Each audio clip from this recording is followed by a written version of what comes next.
My name is Milo Yiannopoulos and I'm the gay technology editor of Breitbart News.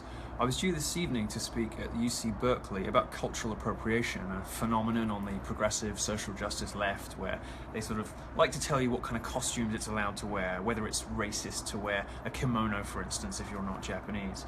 It's not a subject you would imagine would prompt the kind of violent riots that you're now seeing on every major broadcast network in the United States, and it's not something I expected to happen tonight.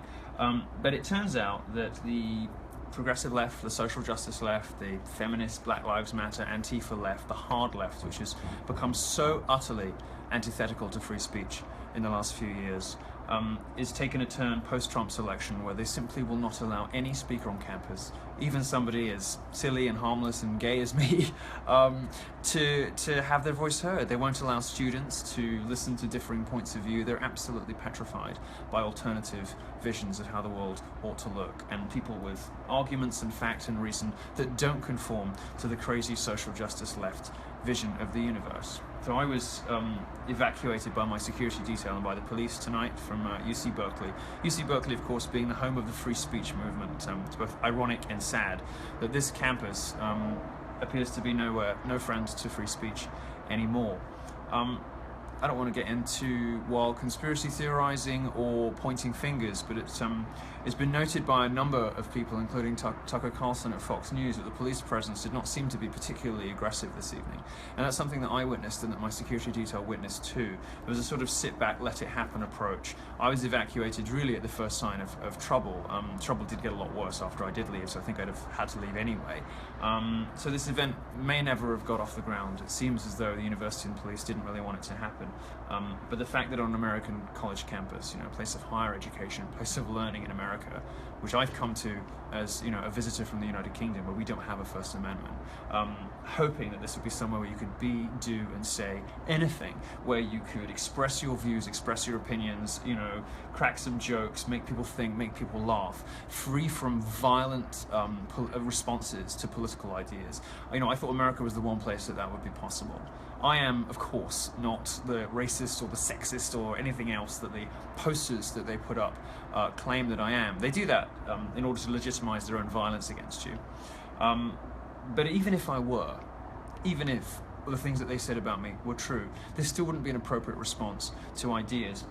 You see, the thing is that the progressive left in America, I've noticed over the last year, has been engaged in this project of conflating ideas with action.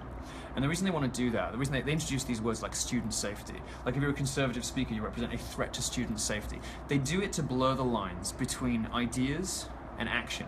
Why? To legitimize their own violent responses to somebody else's political opinions.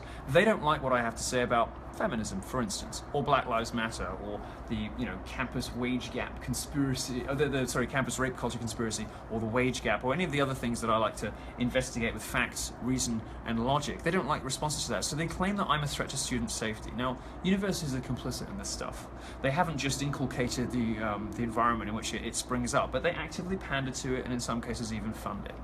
It seems to me that the alumni who write to me and say they're horrified by the state of their own old schools. And we had an instance actually just this week at, where was it now? At Bucknell, where a very prominent donor to Bucknell, an alumnus, is a Trump supporter, and he started being abused and insulted by Bucknell's current students. Well, these are the guys that keep the places ticking over. So, it's not for me to tell American higher education institutions, American universities and colleges, how to proceed, but something very disturbing happened this evening, and it was an expression of political violence in response to a not particularly conservative gay speaker on an American college campus, a visitor from the UK who had come, to express his views, to speak to students, to start a discussion, a dialogue.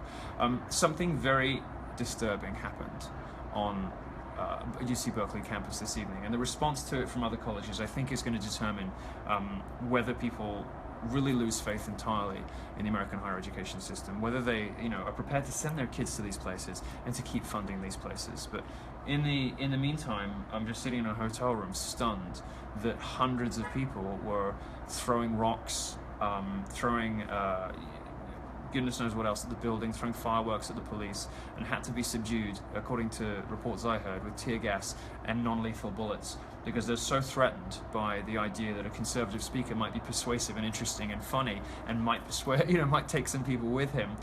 They just have to shut it down at all costs. As America of all places now is a scene of political violence in response to ideas.